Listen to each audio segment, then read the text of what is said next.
Thanks, first and foremost. Unbelievably, I didn't expect actually more than 5 people to turn up and all of them to be my friends or colleagues, basically people that I know. But we're going to be covering an unusual topic for the conference like this, which is basically the ethical aspect, which is why I called it in so many ways today we have reached a situation where we can do a lot of things, but very often we need to also ask the question whether we should do certain things. And that pressure on us to make that kind of a decision, to thinking from that particular angle is becoming stronger day by day. So who am I? Why am I here? Who am I to talk to you about this? So I've been kind of born and bred here in the region, but I left for Britain in 1999 and started my career as communication strategist.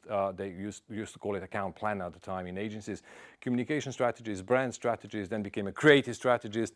My last 2.5 years I've spent as the head of brand strategy, European head of brand strategy for Google Zoo in London, which is basically at the time, they've changed the name now and the function, but at the time it was a super exclusive creative think tank, how they called it internally, to help Google's largest clients, globally largest clients, to be more creative in the digital space. And what does that mean, more creative? First of all, they all sorted out their performance marketing already. They knew their performance inside out.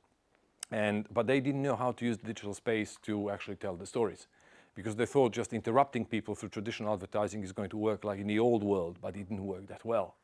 So what else they've asked, and we sort of teach them how to become what people want to watch, how to become what people want to read instead of interrupting what people want to watch and read. So it was kind of quite interesting working with some of the world's largest brands. Basically, the zoo was, as a resource, the team was given only to the clients who spent at least $30 million a year on Google advertising spend. Media spend, which means really my clients were the global brand directors, global CMOs, very often global CEOs. You know, Alpro plant milk, so their CEO was really keen to be there. Royal Canin, anybody buys Royal Canin food? And my team was actually the team that devised the personalized food proposition and ran lots of workshops with them on that one. So there's lots of kind of things that you work with the clients on the top level, but that's great because you can see what keeps them awake at night. And it's exactly the same issues, and their agency as well. The agencies were partners, and myself from agency kind of background, it was kind of natural to me to talk to them, for me to talk to them. And you see what keeps all of them awake at night.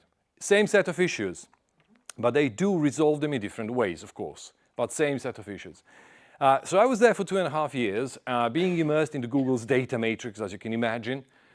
Basically only in 2015, all the data points around all the searches just on google.com were actually the Milky Way times 112 if every data point is 1 star.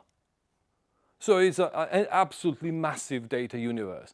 And from there, that's why I call my company Light into Heat. We went into those lights, little lights, but my job of myself and my team was to bring heat, to bring great stories from those little lights, from that data. And basically, I've seen it with my own eyes, and I was level 7 at Google. Some of you may know it's actually quite senior, and I've driven that machine for all sense and purposes. I've seen it from the other angle, not just as a consumer being employee. I've actually driven that thing. So I've seen it from the inside. I went into the belly of the beast. I actually lifted the bonnet of the engine, and I have seen actually what's inside. I've tried to package from the marketing point of view, tried to package that into a book that I published in 2018, The Definitive Guide to Strategic Content Marketing, talking about that new shape of marketing today. And now I'm writing a new book that is looking internally, using all of that to create strong employer value proposition and stronger employer branding. In the meantime, I've changed my job and life completely. Instead of kind of being a consultant, I went into academia and into education. So at the moment, I'm teaching at 4 executive MBA programs across Europe, including business school in Lausanne, same in Ljubljana, the same in Rome Business School, and then PricewaterhouseCoopers Mini MBA Academy, which is a global project, but I kind of keep the marketing module for the whole of Central and Eastern Europe, so kind of staying in the region. I also do a master's in promotional communications at Goldsmiths University and then King's College as a visiting lecturer there. So my job is now to try to teach people, and also particularly with executives, go to the source. The actual B-1, B-2 people who are the doers and very often help set the strategy, and to talk to them about before we do something in marketing, we also should be thinking about whether we should do something in marketing, not just doing it. As you can imagine, it's a, oh, the coffee is being brewed for some reason.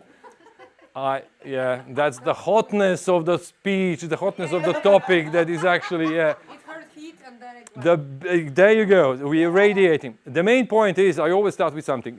My job in a way is today to fart in the church, as the British people like to say, to actually go and be the antagonist, to be somebody, the contrarian, somebody who is going to say things that usually we don't talk about, particularly when everybody around here today and yesterday and tomorrow are going to be talking about growth. I'll be talking about scaling up. I'll be talking about automation. I'm going to be talking about personalization. I'm going to be talking about profit and revenue increase. I'm talking about engagement. These whole 3 days are about that. How to make more money by using super advanced tech in order to get better business results, right? And that's in so many ways. I mean, of course, you're talking implementations, kind of your nitty-gritty things, but the ultimate results of all of that upstairs is what?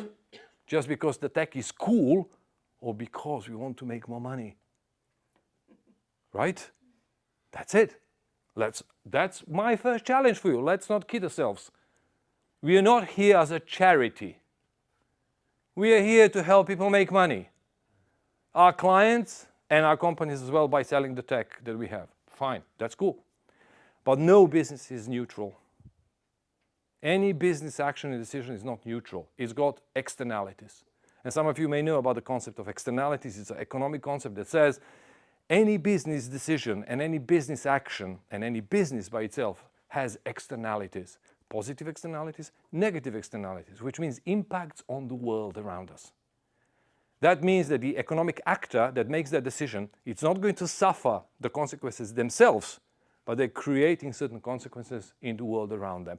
Positive externalities would be, we are helping people, we are creating jobs, people making salaries, then people are paying taxes, and then people are generating the spending opportunities and generating the economy and supporting the economy based on consumption. Also developing new and advanced technologies that could be beneficial for us in so many ways. All the positive externalities. But the negative externalities would be 3 pollutions, how I group them, 3 pollutions.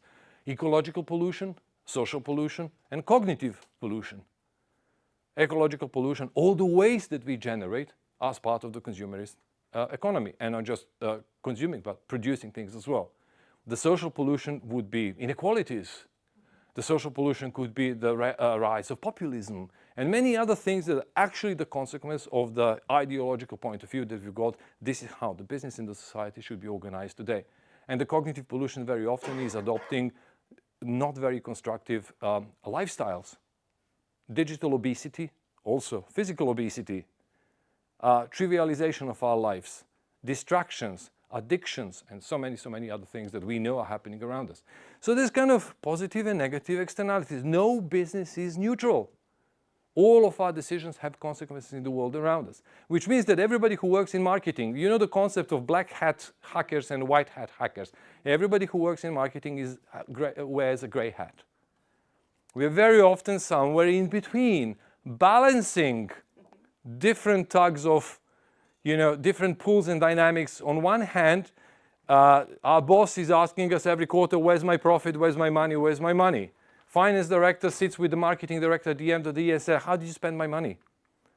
We grew the business by 8%. And the finance director says, yeah, but the whole category grew by 8%. Where's your delta? So if I can't justify, I'm not doing my job well. And at the same time, we have to be decent human beings as well. And that's the kind of key challenge that we've got. And because of technology, because of the world we live in, because of AI, we are facing this question more and more every single day. Data is at the core of that. Data is one of the most valuable resources and commodities in the world at the moment. That's why you know that. I don't have to tell you that. The fun fact is that the value of our personal data to the European marketing industry is 8% of the European GDP.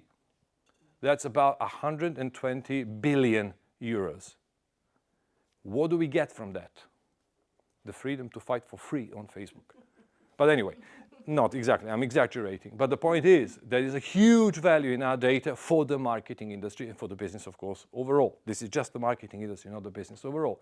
So we live in the world of data. We are completely immersed in the world of data, and the data has become incredibly valuable commodity. And most of you, this conference is actually sitting in that space, because we are working, you are working with data in so many thousand different ways. So eventually, the whole thing, when you put the consumer, the customer, the user, the citizen, whatever we want to call it on the other side, it's about the question of control. Do I have control over my data? Do I have control how my data is profiled? Do I have control over what do you know about me? How much do you know about me? Do I have control about what you do with that? Do I have control of the consequences and potential negative externalities that you are imposing on me? That's the ultimate question. Consumer is here, and citizen is here. And in a way, we've split these two concepts. We have become brilliant consumers, not very good citizens. Nobody is kind of sleeping in front of the voting station to be the first one to vote next morning for the elections. But we do that in front of the Apple Store. So it's about the question of control. Who controls the impacts and the negative externalities of the whole of the business sphere and the marketing sphere on us? And I'm just going to quickly kind of set up before I focus on two specific externalities, two specific challenges. There are a lot of challenges that marketing faces every single day. Literally, I've been almost physically and personally been through all of them. One is that we have weaponized social sciences for business advantage. You know, some of you know, myself, I worked with some of the best social scientists in the world on various client projects. If you want to change somebody's behavior for a long time, very often we use the Prochaska model. And Professor Prochaska is one of the leading authorities in how to change people's behaviors and keep kind of changing that behavior. Very often used in positive ways if somebody wants to give up smoking, for example. And then if the government decides to create a governmental program for smoking cessation, they would very likely use the Prochaska model to set up the strategy for that multi-year program for changing people's behavior for the better. It could also be used for the worse. There's nothing intellectually that can say you cannot use it to damage people. You can. So social sciences are deeply involved in marketing decisions. We do lots of so-called market research, qualitative, quantitative, right? Analytics. That's all just methodologies for something else, which we call insight mining. Because insights are the most valuable currency of the modern marketing, right? And business, insights. Everything happens on insights. All the breakthroughs, all the disruptions, all the innovations. Innovation is just that somebody had a better insight or different insight and applied it. Saw the market or the world or the life in a slightly different way, decided to do something about it. That's innovation. So we are weaponizing, we have weaponized social sciences to impact on people on a global level. And very little regulation is happening around that, if you think about it, and if you look at it. There's not a lot of, there's some, but not a lot. But we don't ask the question, how are the social sciences weaponized against us? I was literally censored at Google in my last days. I already knew that I'm leaving, so I gave myself that luxury when I wrote an article that behavioral economics should be regulated. If you are pushing people's evolutionary biases, it has to be regulated. The word regulation. That's anathema in a company like that. I was literally forbidden to publish it until I left Google. Only after that I managed to publish it. So yeah, should we regulate how social sciences are used in marketing? Big question. The second one is lots of so-called black ops, and this is the expression by Professor Mara Einstein, who just published an excellent book called Hoodwinked, that actually talks about how businesses are using cult strategies to get the people in and to keep people in their kind of gravitational field, do not let them go, particularly multi-level marketing. And it's a great book, just literally appeared a month ago. So the black ops is various operations, intellectual and actions that are happening below the radar of conscious decision making that is actually swaying our decisions. And that's what marketing is based all about. That's what we call influence. That's what we call propaganda. That's what we call influencing people. Because we don't feel it, we are being told to do something. We feel it's natural. It's for us. It resonates with me on a human, individual human level. And the black ops, we got data collection and data profiling.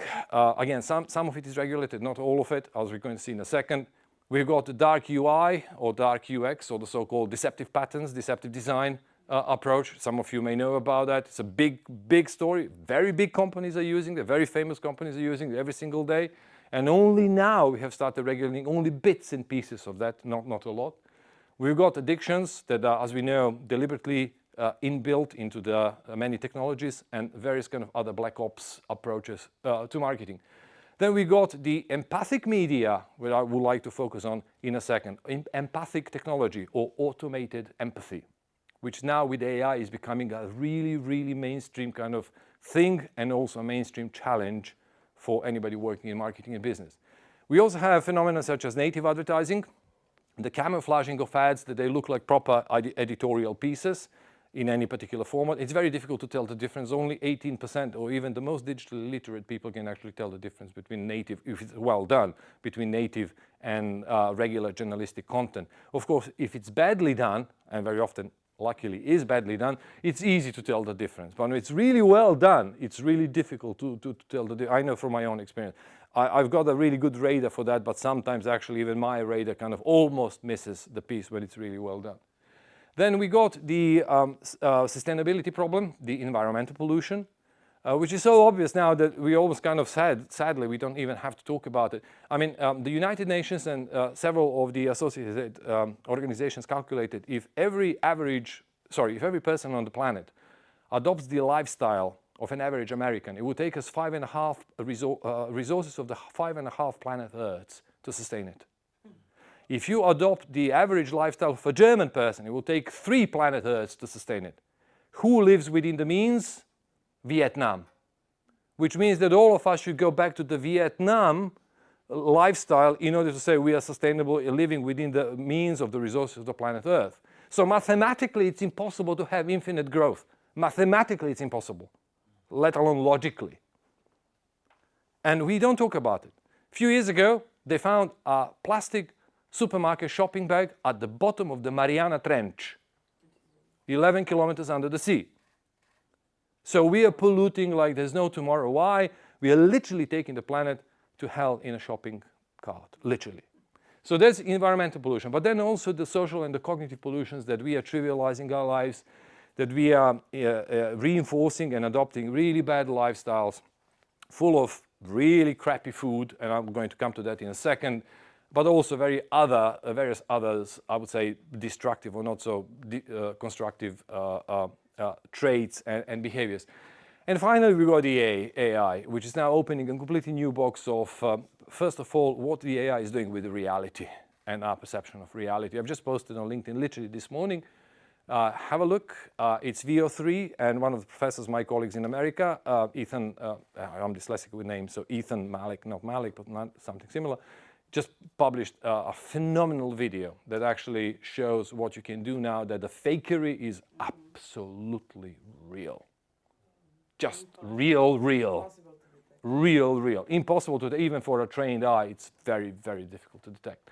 So basically that's kind of a completely new can of worm. But let me kind of focus on 2 that are sort of more here. Okay, AI is coming very big time, but let me kind of focus on 2 that I think we don't think about very often. One is that first one, the weaponizing of the social sciences. And again, it's not a fair fight, if you think about it. On one hand, you've got brands, very heavily budgeted brands, and big organizations, global organizations, with huge budgets, with lots of research and lots of very high quality social scientists working on that research to read our minds and souls, not so minds, but souls, because our minds are driven by our emotions, as we know, and to read us well. But on the other hand, there's just me, an individual, a regular citizen, who's never been trained in understanding how my emotions work, how my cognitive biases work, never been trained about propaganda, ever, in any institution. That's the real defense from the dark arts. Why don't we have, from the very early age, anti-propaganda training? It's not very difficult to do. We know it's 10, 11 different mechanisms, that's it. How is it possible that we don't have it? Think about that.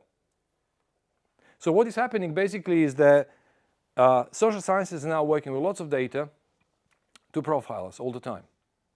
And it's fine to think about that there is some restrictions to that. And Europe, by and large, is almost the only spot on the planet. I mean, I know some other countries are adopting similar approaches, but to be honest, Europe is driving that, and in so many ways is the only place on earth that is doing something about, at least something about it. GDPR was kind of the big move in that direction. So we know that Europe is now regulating certain kinds of profiling. I cannot profile customers, citizens, users, people who I'm trying to sell something to, for example, based on the what we call the special category data, based on race, based on ethnicity. All of those things are still freely done in many other countries. I know in Britain, you've got not just media, but specific campaigns targeting ethnic populations, targeting LGBTQ communities and populations for many, many really specific business reasons. I can tell you that if you want to find out more about how they're different from the average population, why they're really good consumers for certain kind of goods and services, all of those things. All of that is profiled to death. So you've got race, ethnicity, political opinions, religious beliefs, sexual orientation, and sex life.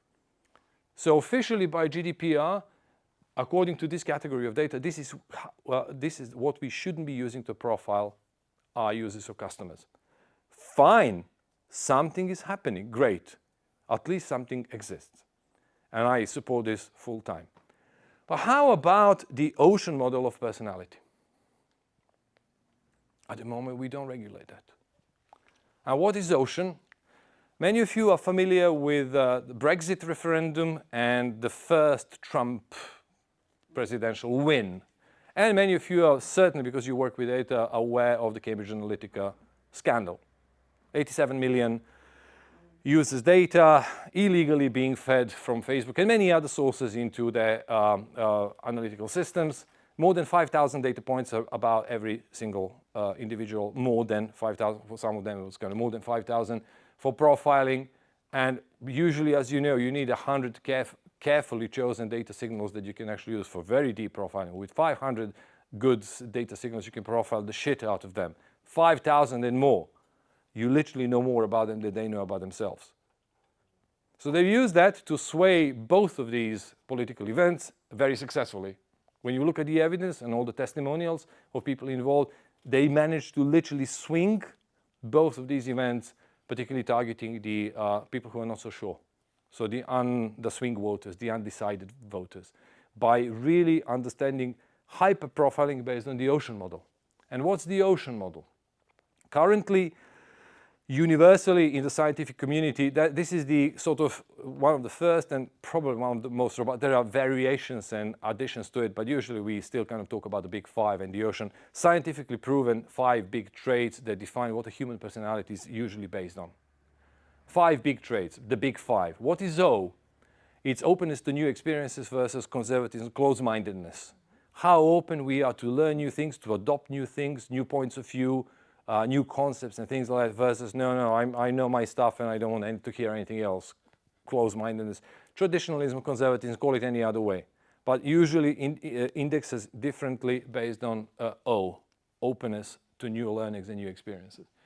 Conscientiousness is how responsible I feel overall. So we have a coffee here and this glass in the office, and I finish my coffee. Will I leave the coffee on the mug on the table, or will I take it to the kitchen? And now I have to go to Belgrade tomorrow, and I'm a little bit early, and the friend that is renting me the apartment is not going to be ready. I didn't tell her. And basically, she's really apologizing to me. So she's very conscientious for my troubles, but I'm feeling really guilty. I say, no, don't worry. I'll sit in a cafe for 2 hours until the apartment is ready. Don't worry about it. I'm conscientious about her, which means basically how much we care about what's happening around us, other people, situations, how responsible we feel. And then how much not responsible we feel. Am I the owner of my own problems, or I always blame somebody else? That could be another expression of it. Then we got extroversion, introversion. Incredibly important, really, really important psychological characteristics. Both for internally, organizing the workforce, stimulating people, engaging people, but also externally. Because Facebook takes a few likes, 2-3 likes, to put you on the extrovert introvert line. that line, they can extrapolate a lot of other things based on statistics and hundreds of millions and billions of let me put it this way, statistical extrapolations, how you're going to respond to different messages from different sources in different ways. Only a few likes to start profiling along this particular dimension. Why is this important? Because we know, again, from the correlations that introverts tend to be, not 100%, but there's a strong tendency. Deeper thinkers, they take a longer time to think, more introspective, less rushing into decisions, tend to be challenging the existing prevalent mindset. Very often say, guys, are we sure that this is a good idea? They tend to rock the boat sometimes, and so on and so forth. Also take them much longer to make decisions. But also, they tend to be mostly liberal. Not all of them, but tend to veer towards the liberal point of view. So if I know that one thing, I can start extrapolating a lot of other things. So extrovert, introvert. Also internally, think about a company. Away days, team buildings. For introverts, that's hell. That's absolute hell. I'm an introvert. There's a difference between introvert and shy. Shyness is a neurotic trait. Introvert is a cognitive trait. I need people, I need I need to be alone to recover myself, to charge my social battery again, which drains very, very easily. So it's not being shy. I just feel my mind back to get the energy back in a different way. For me, away days, team buildings are absolute nightmare. And I still had one of the highest empathy scores of all the leaders on my level in my vertical, according to the performance reviews. My team and other side teams that we worked with. So yeah, I am empathic. Just don't take me to your bloody team building day. That's it. I'm a team player already, very conscientious, very agreeable. Just, I don't like those situations, particularly when people are behaving silly. So we need to, say again? Yeah, so, but we need to understand that because this is a really, really, really important trait. And that trait is now kind of spilling into neurodivergence and everything else, but this is a different topic. But then agreeableness is selfishness versus being able to work as part of a team. And actually share experiences with others and seeing yourself as being kind of contributing to the team, or the opposite of that would be selfishness and the so-called dark triad. Usually it's narcissism, Machiavellianism, and psychopathy. So that's kind of a very, very wide trait spectrum. And then the final one is neuroticism. And neuroticism means propensity to over-emotionalizing, propensity to unstable behaviors and emotional kind of behavior without thinking, propensity for being just, being overwhelmed with emotions and making decisions mostly on very sudden emotions instead of actually really thinking about it. Very often the feelings of neurotic feelings of inadequacy, jealousy, and various other things that stem from neurotic traits that could be treated. By the way, neuroticism is great. Cognitive is difficult to change, but neurotic is much easier to change because that's why psychotherapy is for. So in that sense, if we understand the neurotic traits, we can also target on that. How? Well, let me show you a few examples. What happens with people who are low in O, in openness? Well, you've got lots of trends now. One of them is the trad wife trend. The wives of people in very traditional households, we may even call them very fundamentalist households, tend to be religious as well, not necessarily. Just they go back to very, very, very, very, very traditional values where woman's place is in the house and very often in the kitchen. And some of you may know the Nazis' 3K formula for women. Kitchen, Kirche, church, and Kinder, kids. And that's it. That's the definition of the trad wife. So, go on. I'm so happy I was born in last. I know, but what is interesting is this trend is kind of becoming bigger and bigger and bigger in many countries now. And we are kind of going back to these values. And the question is now, I'm not saying this is good or bad. I'm not making a value judgment here. I'm just saying, targeting-wise, I can now say, and I can now see from data, relatively easily whether I will create a trad wife segment in my marketing segmentation strategy. Should we do it? Not whether we can do it, should we do it? And that's the question that only ourselves and our mirror can be answered, right? I'm not saying this is good, this is bad. I'm just saying these kind of decisions we are facing more and more every single day, given the sets of data and the technology that we got for profiling. Whether we should be doing it, that is something that only we can answer ourselves individually or collectively. But this is one example of the targeting the low O.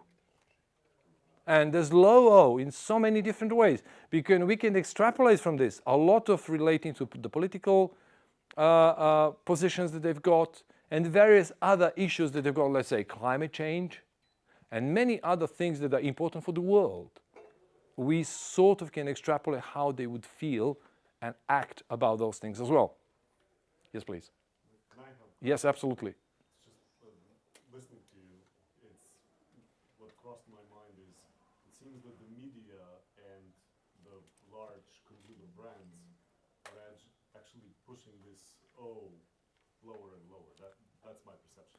That's a very interesting perception. I know why you're saying that, and I have to say, I have a feeling that this is happening in certain markets more than some other markets, and there are commercial reasons for that. I like kind of to see more robust evidence of that, but what we know that in certain there are correlations that the moment that the populism goes up in many countries, if the populism goes up, usually this trend tends to go up as well. If the national religious narrative is kind of again popping up, this tends to go up as well. So in many ways, I think this is reflecting one of the civilizational waves that we are seeing. Companies are companies. Companies would ride any wave to make money. And that's what I'm saying. Should we? That's a commercial decision, after all. It is it's an ethical decision as well. But primarily, it's a commercial decision.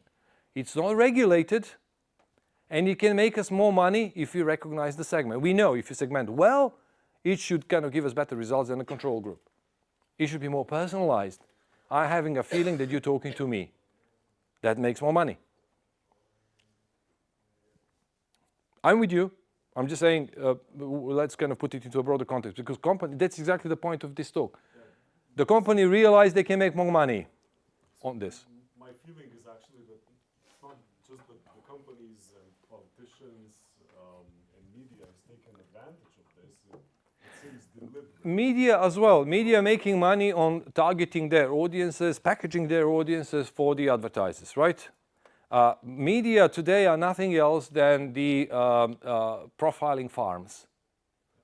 That's it. And basically the clients go there and they go to that plantation, sorry, to refer to Douglas Rushkoff, targeting plantations. And the companies go to the media, to the plantation, and then pick the best crop that they need for that particular campaign. And they pay for that. That's basically what the media are. So one way to go back to the ocean is to look at this trend, for example. How about FOMO? Actually, it's not FOMO, it's FOME, fear of missing everything.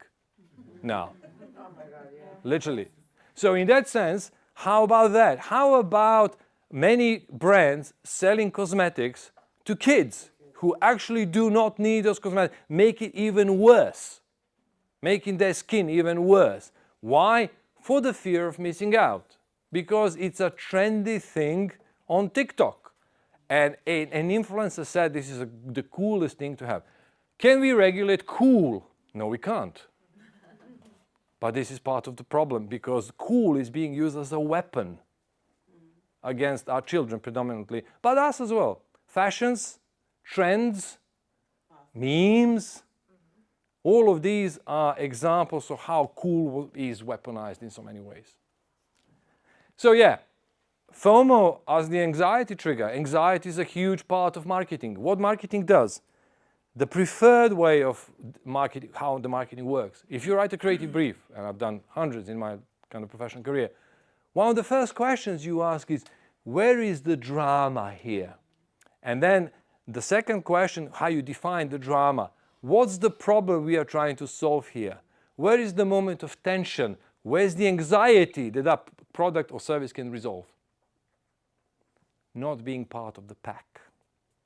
Being the only one left out because that influencer said, this is the cooler thing, all of your friends rushed into that space. Are you really going to be the only one to miss out?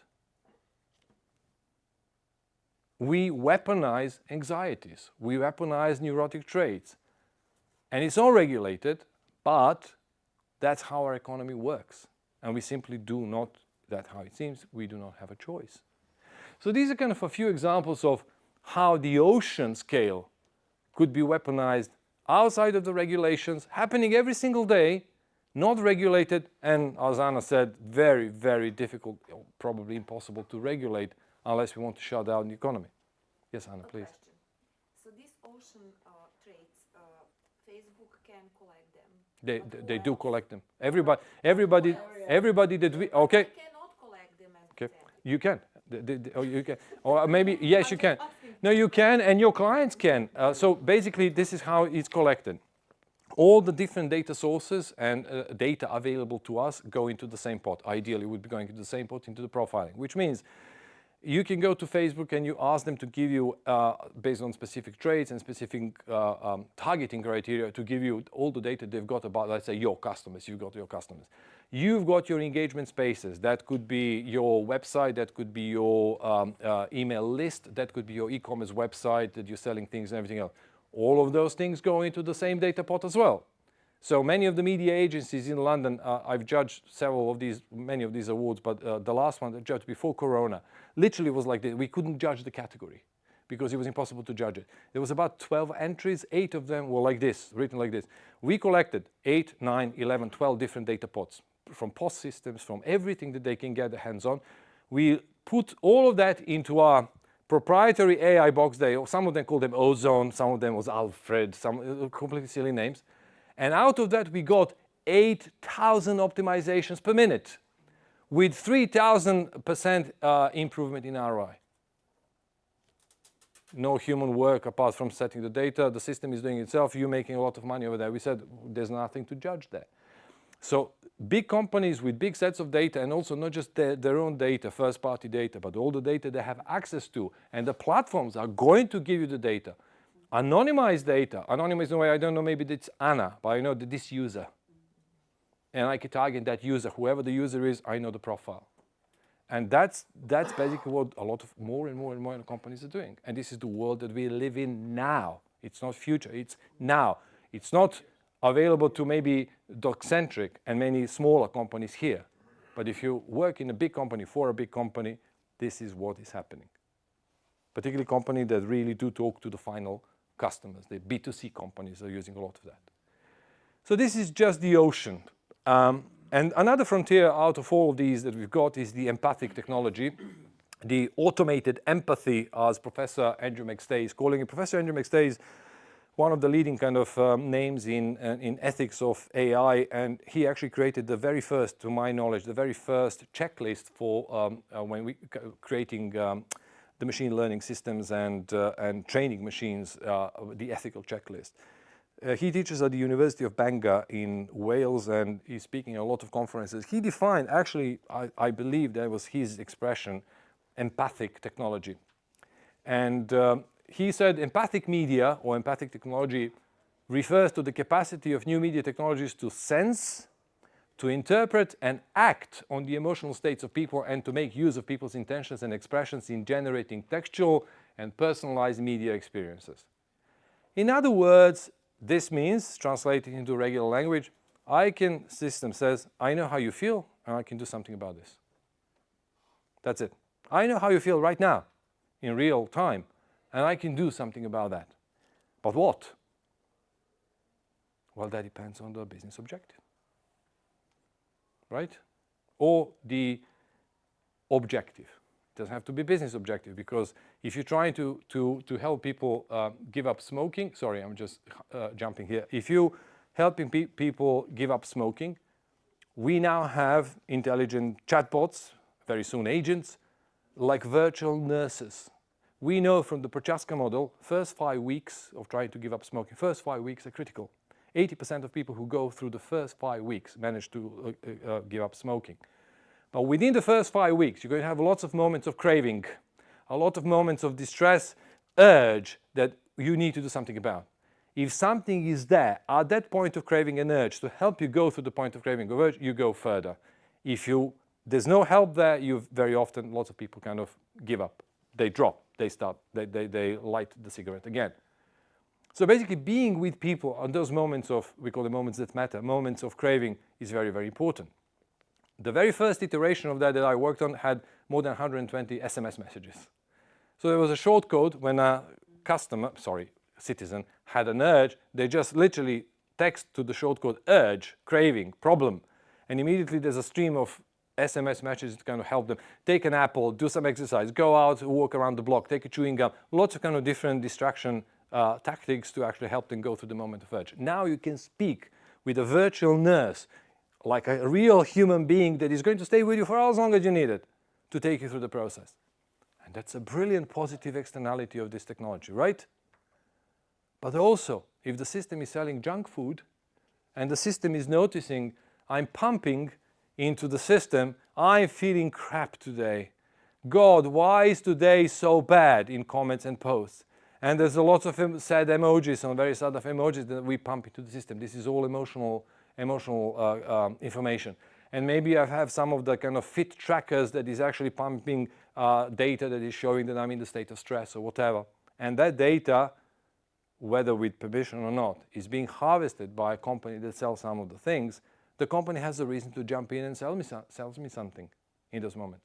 Well, they can say, why you have something strong to lift you up? You need proper food, or you need an energy drink, or something like that. There's two sides. There's the positive side, there's the negative side.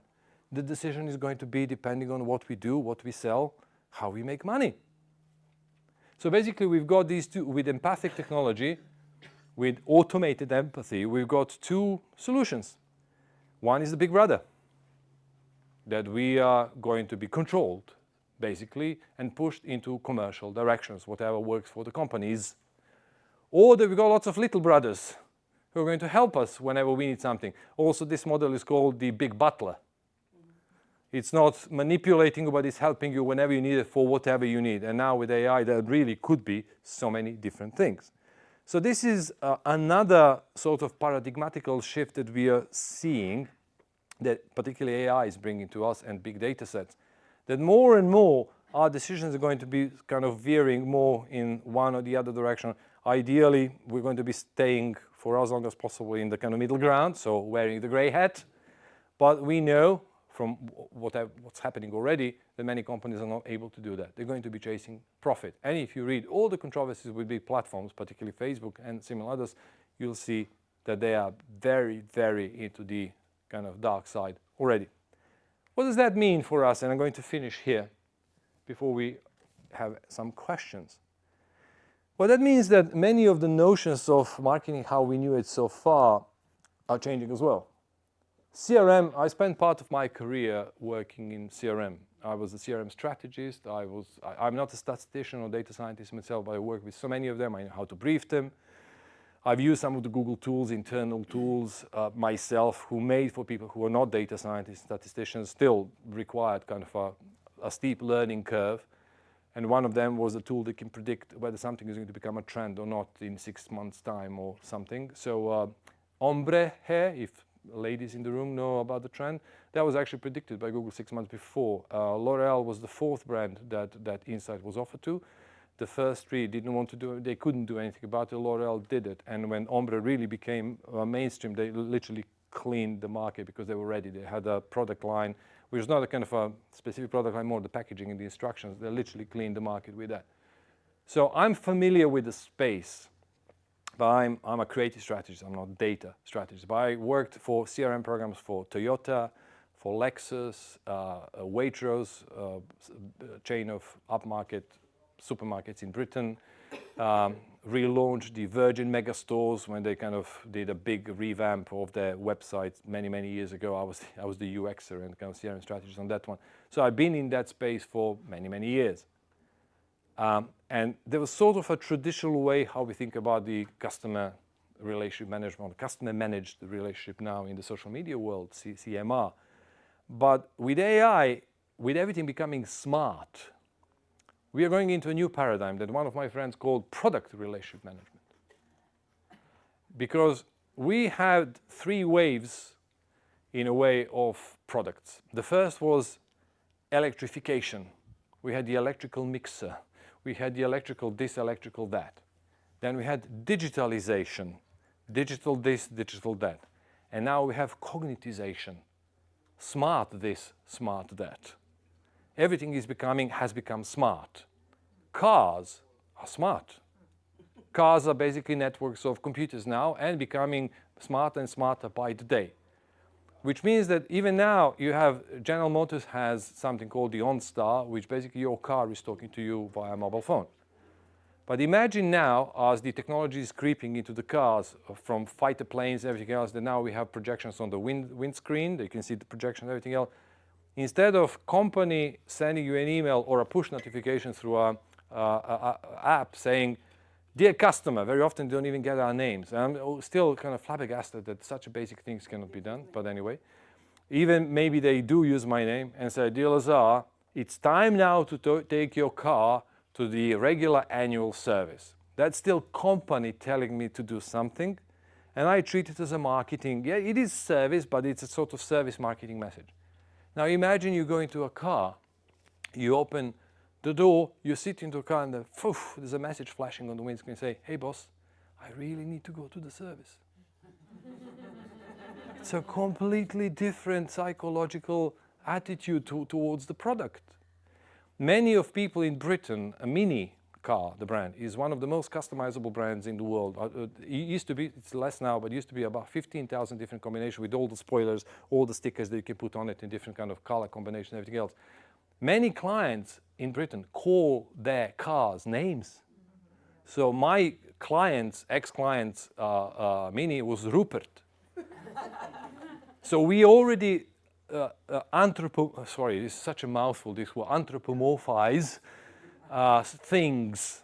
And with AI, this is just exploding like times 1,000, which means that now we're going to be literally seeing inanimate objects as almost having the feel of a real live being. And that opens a completely different territory. How are we going to do CRM? How are we going to do customer engagement? How are we going to do branding? Because now the product is becoming the main medium. Instead of targeting you through TV, targeting you through billboard, hoping that you're going to read my email or my push notification, I'll use the product to talk to you and sell you more.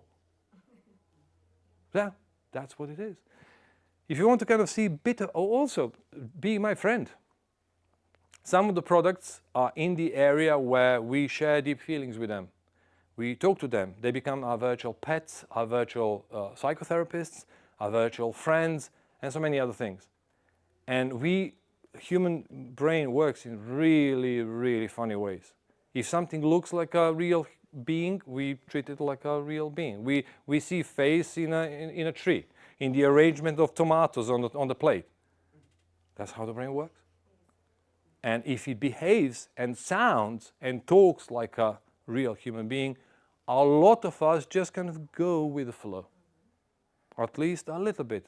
Many of us, a lot. If you want kind of to get a glimpse of that in real life, read this novel.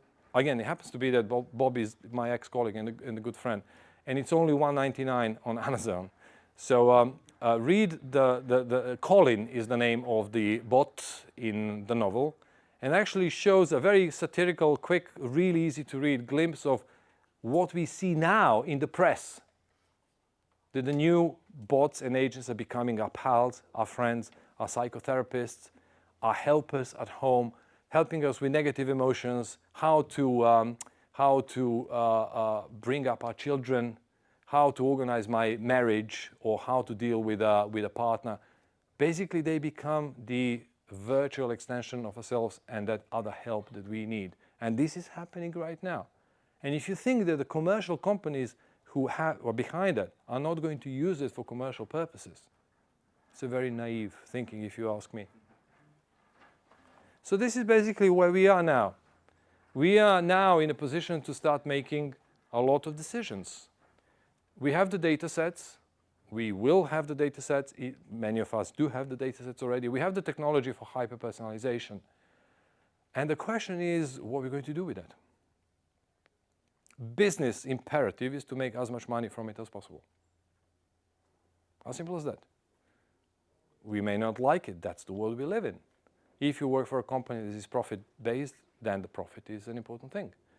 And very often I see it with my own eyes, and also when I speak with executives in my MBA classes, the tension becomes, of course we will not do what's illegal, but that's the legal, that's the law. But how about ethical? And that tension is becoming stronger and stronger and stronger by the day, because here I have to deliver. I have to deliver on business targets. I have to deliver on profit targets. I have to deliver on all the business KPIs that I've got. But over here, more and more of us are feeling a little bit more uneasy every day whether I should be doing that.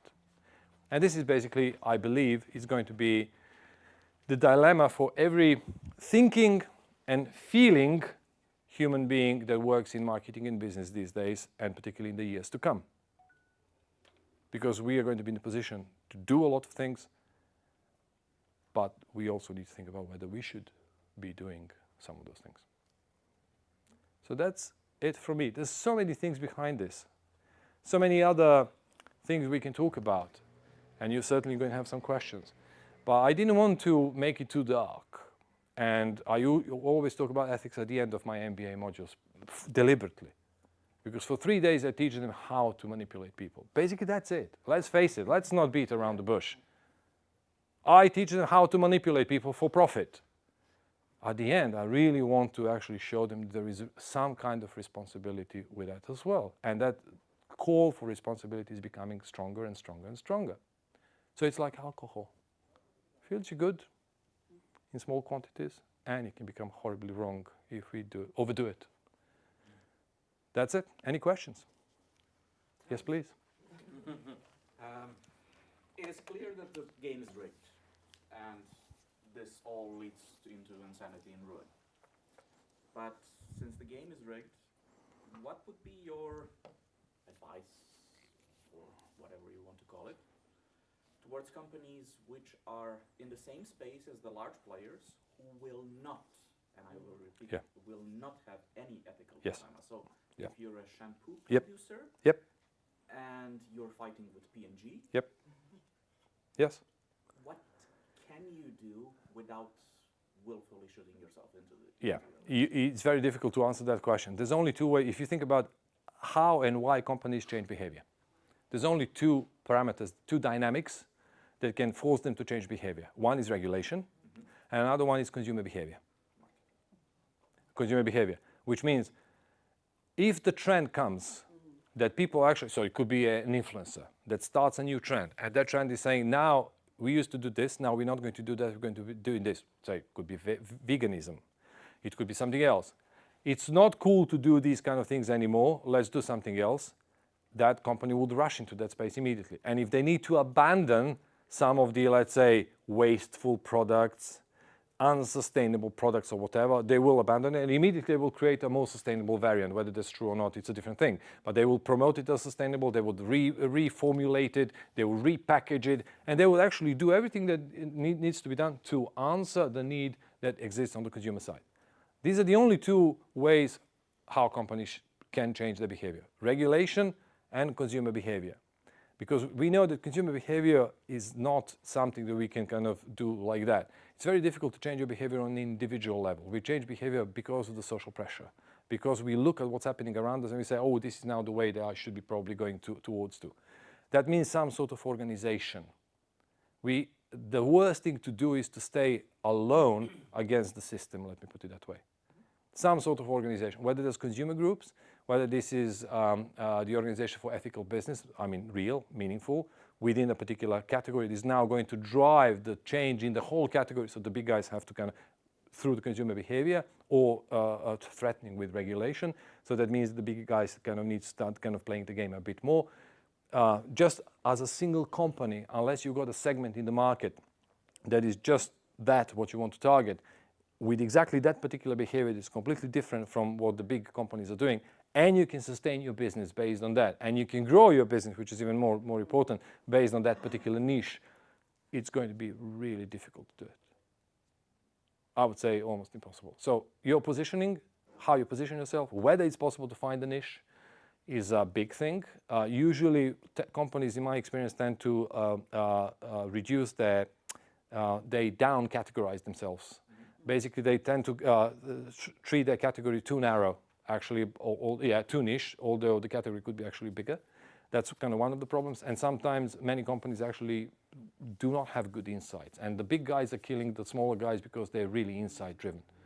And it's amazing how insight is important on Procter & Gamble, Unilever. Unilever has the largest CMI, customer marketing intelligence operation in the world. Hundreds of people, about 450, 500 people working day in, day out, 24/7, generating insights for all of their brands. Almost nobody can compete with that unless you're that big. But what smaller guys can do to be cleverer and smarter. You can't beat them with money, but you can beat them by being braver. Because very often what Steve Jobs did, he didn't have supply chains for mobile phones. But he realized what people need is a better mobile experience, not a better mobile phone, a better mobile experience. And he was brave enough to go and actually devise a product that neither Nokia, no Motorola, no Siemens, no BlackBerry can devise. Because their supply chains and traditional structures literally stopped them going in that direction because they would have to kill everything else that they've built before that. So if you're smarter and spot a niche, spot a need in the market, that would allow you to not compete. Jobs said competition is for suckers. To not compete. That will give you a sort of an advantage. But again, it's not easy. It's really not easy. And I do sympathize a lot, but there's not kind of a clear and quick answer to that. So to try to narrow it down, it all comes down to innovation. It does come down to a lot of innovation and different thinking and actually being really insight-driven, meaning really understand your audience, the needs of your audience. I mean, really deeply live and breathe their lives. We in marketing very often have the tendency of creating those artificial segments. And we jokingly always say in marketing, have you ever met your segment in real life? And actually, the best definition of a segment, if it really matches the real life segment, but you really have to know it well. And if you know it well and if you listen well, I'm pretty much guarantee you'll be able to find bits and pieces that other people either don't know, didn't see or hear, or they may have done it, may have seen it, but can't do anything about it because their structures, legacy structures, do not allow them to go and do it because that means they will need to destroy something that they've got already, and very few big companies want to destroy something that they've got already. That could be an opportunity for you. Thank you. Yes, please. I want to ask a question about your kind of standpoint within this ethical mention of how we should do and how we shouldn't do things in the context of account-based marketing. Because it's going deep into the databases, it's going deep into the segmentations, it's going deep into tracking the Yes, intent. exactly. So like they're making Yeah, I think it's even exaggerated in that particular space. I think these things that I'm talking about, I think it's even more important because we've got that visibility of all these insights. We are the guys who are actually going back to the clients. I know from my own experience. Am I going to back to the client and say, "Mums feel guilty," so because I was stupid and ignorant and I didn't have this frame of mind at the time. That's what I did, and I was proud because I found an insight that's going to make a lot of money for my client. I didn't have the ethical filter to tell me, "Is this right? Really? Should you be doing this?" That was my epiphany. You know, you need kind of ex-alcoholic to tell you about, you know, how bad alcohol is for people, right? So I had that moment of those moments of epiphany when I said, actually, what am I actually doing here? And I can tell you exactly when it happened. I already was background noise in my mind. It was Google Garage, the famous Google Garage in Mountain View. I was there for a whole week. We had the so-called Creative Academy, which was Google's top session at the time for the biggest clients. Basically, big clients like houses of brands, they have lots of different briefs every single year that they're running, live briefs. And some of them are really difficult briefs to crack. And basically what happens that Google then did organize at the time, the whole week in the Google Garage in Mountain the client picks out of 100, let's say, briefs, they pick 5 or 6 that are really difficult to crack. And then basically we assemble teams, crack teams, each working on one brief. So you've got the zoo person, some of the other kind of Google people, the media agency people, clients, media agency people, advertising agency people, and the clients in the room. And each team is multidisciplinary from different sources, and we try to crack the briefs. And it happened to me. There was, there's no reason why I should, the House of Brands.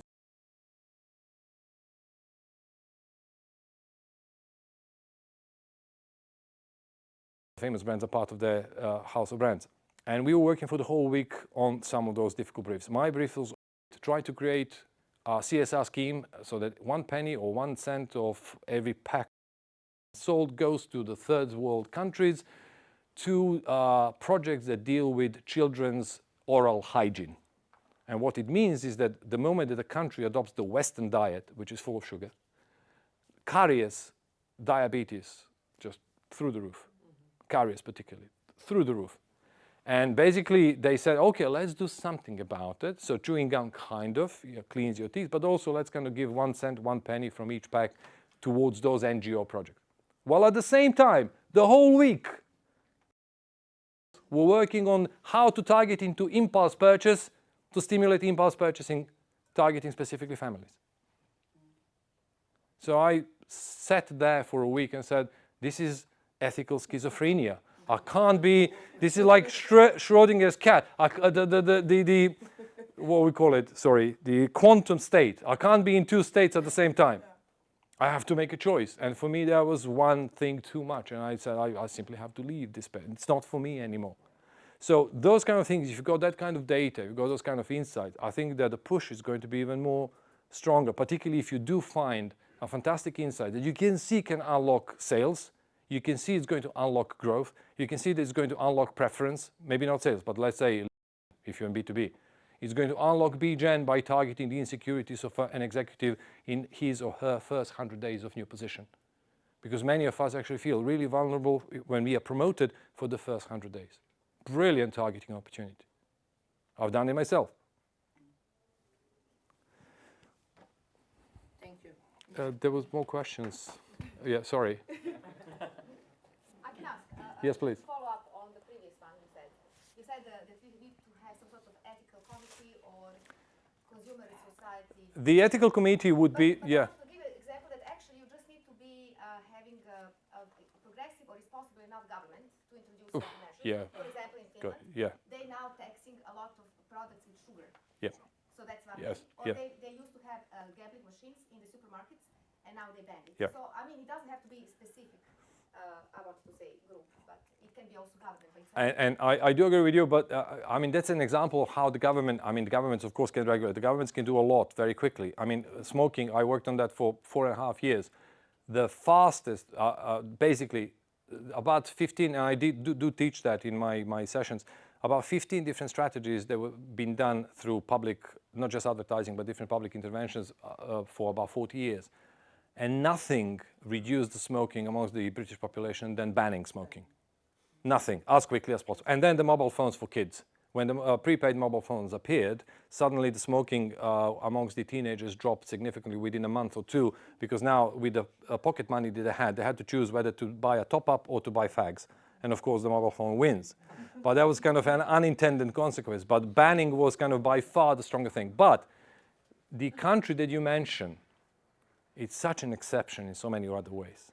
It's really difficult to, I would wish to see more of that, but it's unrealistic. And particularly the more the country is in that, I'm using this phrase in a broad way. I know we can dispute it from various other angles, neoliberal kind of mindset. But the more of that mindset is prevalent in the country, the less likely is to see these kind of things. But actually, this was not my question. Oh, sorry. That's just like introduction. Sorry. I got to just ask question that from the individual point of view, because when we reach the moment of project management relationship, I think they're going to be completely powerless. But at this point, is there anything as individuals we can do to get out of the loop, not giving data? For example, I'm a person who has no social media. Mm-hmm.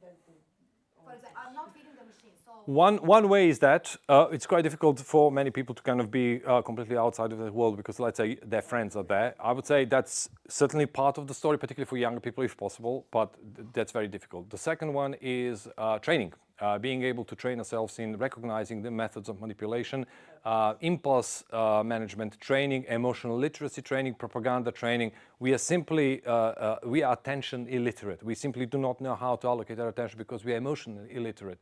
And this is kind of a huge thing. And if you ask me tomorrow what I would do a countrywide from literally from the kindergarten all the way up to until you finish your secondary school, huge, concentrated, government-sponsored emotional training program. Can I add on that? And we My need to son finish is in a minute. 18, and then we need to finish. Yeah. My son is 18.